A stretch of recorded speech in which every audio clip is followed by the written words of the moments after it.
Welcome to the Mind of Business Success podcast. I'm your host, Alicia Cramer. Our guest today is Bill Stainton. We're going to talk about your creativity, even if you think you're not creative. Welcome to the show, Bill. Thanks, Alicia. I'm glad to be here. So let's start by talking a little bit about your business. I always like to give our listeners some frame of reference for who you are, what you got going on, and you've got a pretty impressive background. So it doesn't hurt to share Different a at little bit of least. that.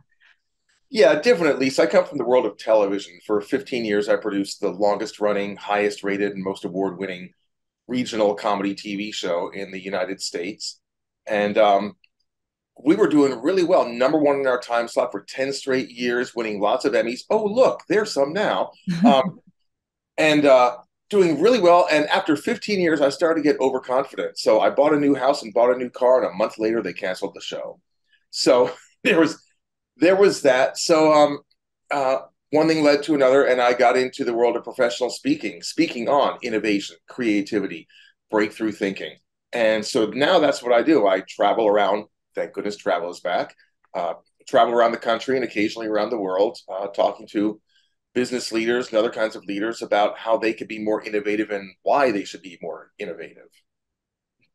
Well, let's go there. So we know that there are people listening right now who have already started the mental BS. Oh, I'm not creative. That's not for me. I'll never be innovative. I'm just this, that, or whatever, and kind of just accepted that that's their fate. So, what do you have to say about that?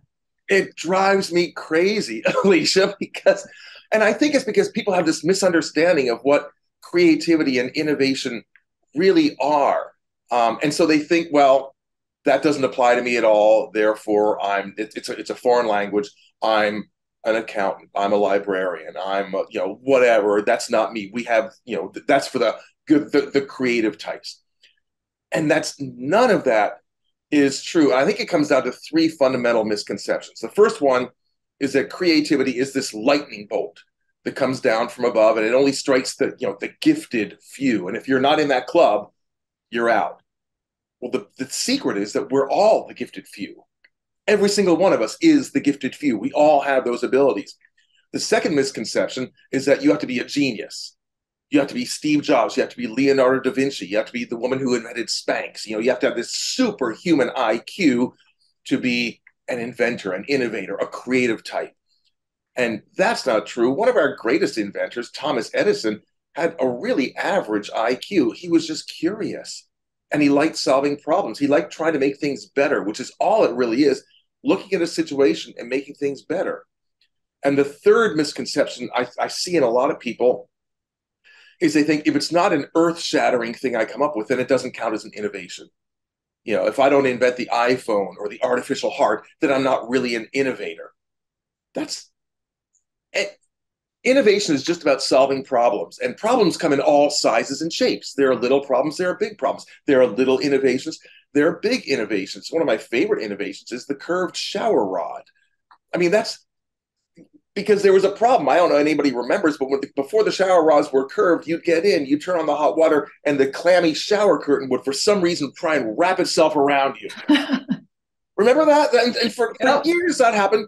And every single time it would happen to us, anybody listening, anybody watching this, you'd go like, oh, I hate it when that happens. Okay. And that's what most of us do. But then some innovator said, what if we can, how can I fix this? What if we just push the rod out? What if we just, that's an innovation. That's somebody just seeing something that bugs them and it bugs the rest of us and saying, huh, I wonder if I could make this better. You don't have to have a Mensa level IQ to come up with bending a shower rod. So, innovation, creativity, breakthrough thinking, it's for all of us. We all have the ability. Everybody is in the club. I love that. Let's bring it home to our business owners who are listening, who are thinking to themselves right now, how do I apply this? So where does creativity and innovation fit into my existing business? Yeah. And I think the one, this is going to sound weird, the one nice thing is that we just went through a pandemic. We're still on the tail end, but for all intents and purposes.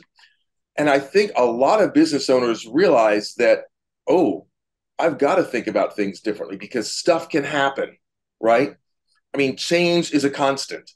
That might be the only constant there is that things are going to change. So let me tell you, if you're resistant to change, I got some bad news for you because that's going to keep on coming.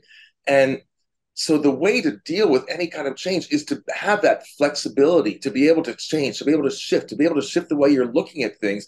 And that is all about exercising your innovative mind, your creative mind, because you can't plan for what's coming down the road. You and I both know that we can't we can't predict what's going to happen 1 year from now, much less 5 or 10 years from now. So there's no way to predict that. There's no way to prepare for a future that we don't know. So the best thing we can do is provide ourselves with a tool, some kind of, if is there some kind of a master key that can unlock whatever challenge comes our way? And there is, and it's called innovation, the ability to look at this situation and go, ooh, what can I do with this? Where's the advantage here? Where's the opportunity here? Because every time there's change, there's opportunity. You know, we see something like the pandemic, which we think is just like that's bad news for everybody all the way around. In every downturn, economic, whatever, some companies have thrived and some companies have folded. The ones that have thrived are the ones that saw opportunity. It's like, this is the situation. But so many business owners, and you know this because you talk to business owners all the time, they kind of go into hibernation mode and just hope it doesn't last long. You know, whatever this is, a recession, a pandemic, supply chain issues, whatever. Hope it ends soon. I'll just tuck myself and hope I have enough acorns to keep me alive until then. Well, what if, you know, people tried that for the beginning of the pandemic and all of a sudden it's like, I'm running out of acorns. I got to do something. And the problem is, if they haven't exercised their innovation muscle until it's panic time, they're going to be behind the curve already. The key is to start exercising it constantly. Don't make innovation an event. Make it part of your DNA. Make it a process. Make it just something that you do automatically. Instead of thinking of yourself as I am a widget maker or whatever business you're in, a widget maker who sometimes innovates, start shifting yourself to a mindset of I'm an innovator who makes widgets. And just make it a part of who you are. And it's not as hard to do as people think it is. Well, enlighten us. Right now, Okay. I know we can get some real gold from you. So I'm excited to hear this. Well, you hope. You hope. We'll see what happens. Occasionally something good happens. Um, the to me, the easiest way to become an innovator, to think in an innovative way, is to change the questions that you ask. Because questions are what frame a situation. And if you ask a different question, you'll open up different possibilities. So, for example, if let's say let's go back a couple of years to when the pandemic began. Every single business on earth and every business owner listening to this and watching to this ask themselves the same question: how is this going to impact me? And I mean, I ask that. I'm guessing you ask that also. We all ask that.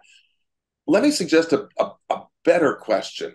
Not that you shouldn't ask that, but what if you ask a different question? Instead of saying, how is this going to impact me? What if you see a situation coming and you say, how is this going to impact my customers? Do you see how that shift changes things? I mean, what if you could get together with your team and say, let's spend an hour rolling up our sleeves and digging into that question? You know, right now, as we're recording this, there's the possibility of a recession. Depending on which expert you talk to, it's either going to come or it's not going to come or whatever. But it's out there in the you know in the It's out world. there in the collective consciousness for sure right now. A lot of people are Exactly. thinking about it. Yeah, and we're all thinking, okay, what should we do? Well, we should save our money. This, but how is it going to impact your customers? And how can you react to that? Okay, that's a different question. You're framing it differently, and all of a sudden you'll see new possibilities.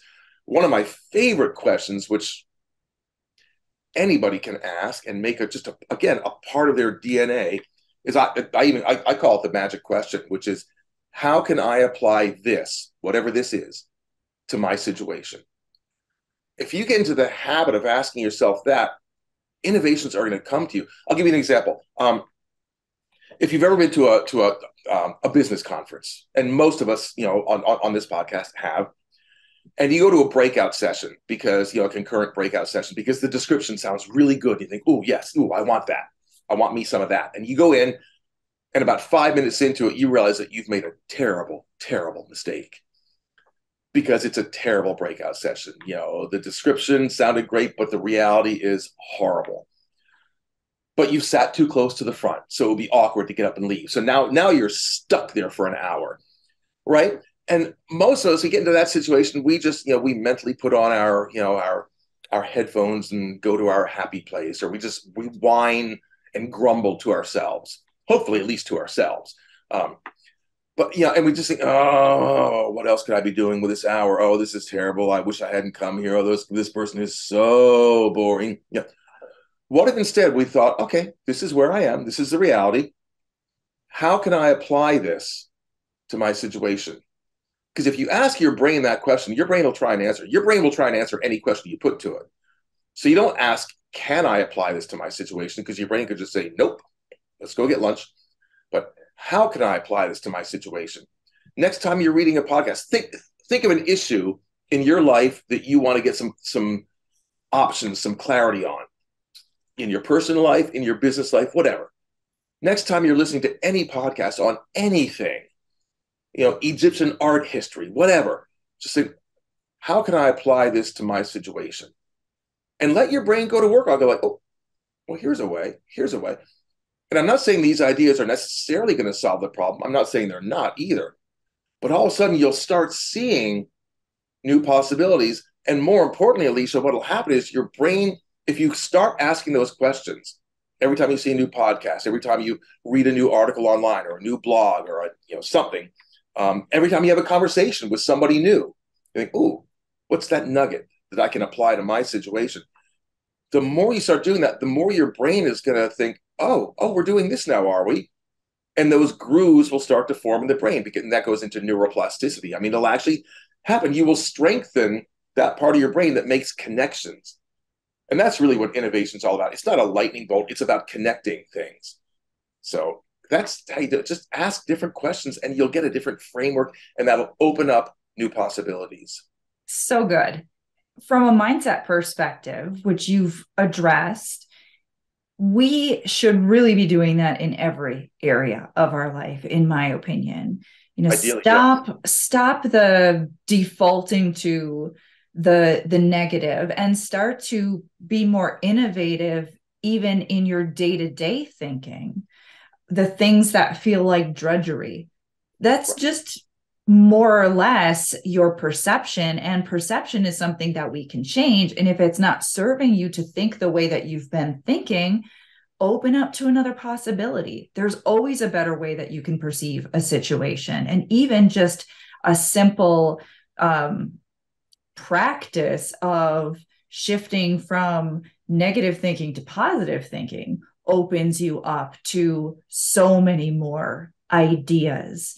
So I'd like to actually go off on a little bit of a mindset tangent now with you. Because we've already talked about the common themes with human beings, right? The tendency to form these conclusions, although inaccurate, becoming self-fulfilling prophecies of I'm not creative, I'm not innovative, or I'm resistant to change. So common. I know people right now are listening and they're thinking to themselves, yeah, I fit into that. That and look, we all do from time to time. I mean, we all kind of get into like, oh, but it's just being able to remind ourselves, oh, I'm doing this again. Okay, let me dig my way out. So, but yeah, go on. Well, so a lot of people are, they look to individuals like yourself and they say, oh, sure, it's easy for him. Look at all those Grammys behind him, right? He thinks different. Emmys. He thinks different, right? Right. And so it's an easy way to write off something that is probably an inner calling within that person. That person is on some level desiring to be more creative, to make some changes in their business, to make some positive changes in their life. And I would love to speak to you as the individual who had to make that big transition and go from, hey, this is who I am. This is who I've been for the past, 15 years, you said? Right. Yep. To now I have to wear a new hat. I need to embody a new self-image. I need to become a new version Right. of myself. So Right. I'd love to talk a little bit about your own mindset journey through that transition. Yeah, and it's interesting because the world I was in was a high profile world. I mean, we were a show that was based in Seattle. We were on Comedy Central for 2.5 years also. But we were in Seattle. Our heyday was the 90s. So the people I was hanging out with were Pearl Jam, Nirvana, Soundgarden, because that was, the heyday, because that's what was happening in Seattle, and I was a part of it. And then all of a sudden that goes away. That's a real shift of identity. It's like, well, if I'm not that, who and what am I, and what am I going to do? And at first, I had a real limited mindset of who I was and what my skills were. I thought, well, I can write jokes. I've written for the Tonight Show. I've done, I can write jokes, and I can produce a comedy TV show. And that was, I thought, well, but there aren't, Lorne Michaels already has that gig at SNL. He's probably not going to be giving that up anytime soon. So, what do I do? And I was kind of in a funk for a while there until I started shifting how I thought about my experience. Because I thought I'm thinking too narrowly. Okay, I'm a joke writer and a TV producer. Wait a minute. We invented a brand new TV show every single week. We had to be innovative on demand, whether we felt like it or not. And there are plenty of weeks that we didn't. That's why you can't wait for a lightning bolt. So wait a minute. I learned how to be creative and innovative on demand. I mean, I know how to turn it on. I also learned how to lead an incredibly creative team, and that's a different kind of leadership. I mean, there's a big overlap. I mean, it's all under the umbrella of leadership, but leading a creative team, that takes some specialized skills. I know those skills. I mean, I've got 15 years of experience with that. So, okay, now all of a sudden I've got some expertise that a lot of people don't have. And maybe I can help others develop that expertise by taking my world of comedy television, where I work with people like Jerry Seinfeld and Ellen DeGeneres, and we literally invented Bill Nye the Science Guy on my show. I don't know if you know Bill Nye the Science Guy. He was my lowest paid writer, and one day a guest had to cancel at the last minute. We didn't know what to do, and Bill Nye said, maybe I could do something with liquid nitrogen, and we all said, shut up, Bill, the grown-ups are trying to solve a problem. Which is another part about asking questions, because we were all asking the question, who can we get as a guest to interview? Bill Nye was asking, how can we fill the time? You see how that different question changes everything. All of a sudden, that's a possibility. Okay, but and so we put him on the air, thinking, okay, well, this will fill the time, and it became a hit. So I've got you said I forget what adjective you used, but it's a different background than most people, and it's kind of interesting. I mean, to a lot of people, it's an interesting world, and to the extent I can take that world and show the parallels. Okay, what I did is really what you do also, or need to be doing, and here's how I did it in my world. Let's talk about how you can do that in your world, and it is a mindset shift, because so much of it, and I think this is what you're talking about, Alicia. It's all just stories that we're telling ourselves anyway. Somebody cuts you off in traffic, and you start to write a story about that person. You don't know who they are. You don't know what's happening. They might be late to their sister is giving birth to the first baby, and they're trying to get to the hospital in time. You don't know, but you just know they're a jerk. As long as we're going to make up stories anyhow, because there is no meaning to anything. I know that sounds weird and things are just what they are, and then we add the meaning through our stories. As long as we're just making up stories anyway, why not make up stories that serve us?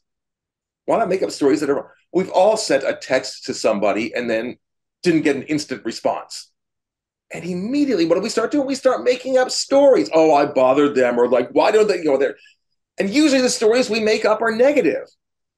But why not make up stories like, oh, they're in the middle of frying something and they can't get away, or they're having the time of their life right now, whatever. Um, it because it's all happening up here in our brains anyhow. Let's make up the stories that are going to serve us. And there's your mindset shift. It's powerful. And everyone has the ability to change those stories Instantly. instantly. Now, I will say, and this is obviously what I do professionally, and so I will say that there are certain stories that people have told themselves so many times and given so much meaning and attached so much emotion to, that it can be very challenging to drop that story and to embrace a new story, but it is possible. And How, that's where how we do you have to do that? take What do you tell personal. them? Say that again. How do you do that? Like if there's somebody like that who heard what you just said and thought to themselves, yeah, that's me. And you say this possible. How do you do that? Well, it's absolutely possible. And there are a lot of actually different tools and techniques that we can use. And some people are more receptive to certain ones based on certain subjects. So here's an example of that. When I had my general hypnotherapy practice, I would have clients come in, and one client came in, the perfect example of this, he came in for smoking cessation. We did Right. some hypnosis, bam, non-smoker. Hooray. Also had a little bit of an addiction to his Mountain Dew, loved Mountain Dew, drank way too much Mountain Dew. Do hypnosis, isn't working.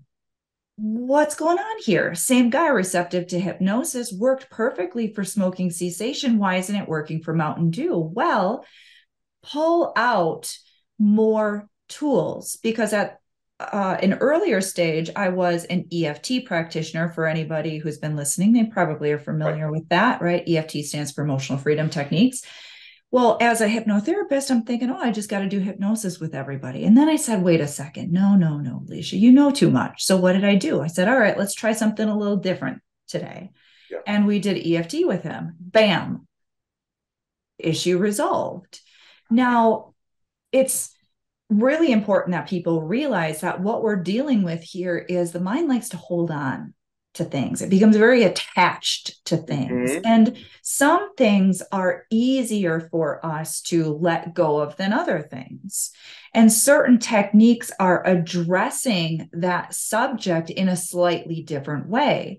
So if a client, for instance, is open to just give me some positive suggestions and wham, bam, it's a non-issue, it's going to work fantastic. But if they have other sort of emotional hangups that need to be addressed and resolved, if you don't address those core issues, then the mind is saying, no, no, no, friend, we have to keep this issue. You don't understand. This is really important for our security, our safety, our survival, whatever. Right. Right. Yeah. Yeah. That makes sense. That makes a lot of sense. And honestly, it's not just about techniques either.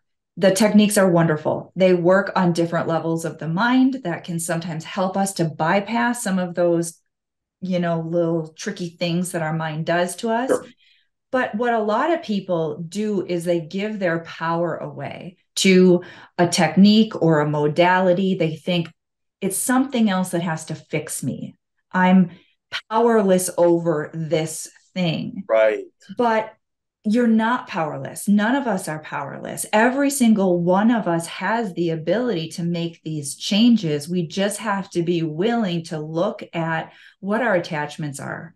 So, are we attached to holding on to a fear? Are we attached to this ego gratification that we get from our old self-image stuff? And we have to be willing to be very honest and objective about those things so we can actually release and let go of those illusions that keep us stuck in the pattern.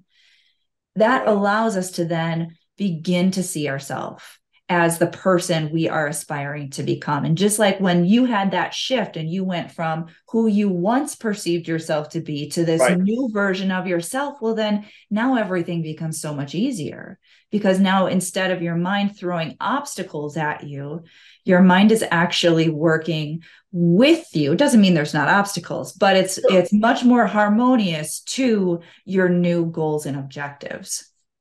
Yeah, it's like everything is rowing in the same direction.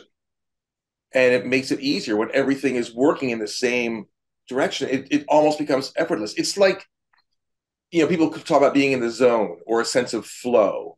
And there are actual definitions for what that is, that you're doing work that's challenging, but like time just becomes meaningless. And all of a sudden you realize, oh my goodness, it's been 3, 4 hours. And you don't feel tired, you feel energized as opposed to enervated. And it's because everything is that's why they call it flow, because everything is flowing in the same direction, and it does become effortless. But I like what you said about the fact that when you said everybody has the ability to make those changes, just like we were talking about, everybody has the ability to be creative and innovative. And so much of it is just accepting that we're stronger than we think we are. We're more powerful than we think we are. And um, the past doesn't necessarily predict the future. The past just brought us to where we are today. The future is still an unwritten book, and we get to write it to a large extent. We may not get to write the circumstances of it, but we get to write who we will be as we go through those circumstances. Absolutely. I love that. We are getting short on time, and I want to make sure that our listeners know how they can connect with you, what where they can find you, learn about you, follow you, whatever. So can you share with our listeners where you are? Where can we find you? Sure, you can find me at Bill Stainton. That's Stainton. BillStainton.com is my website. On LinkedIn, I'm Bill Stainton.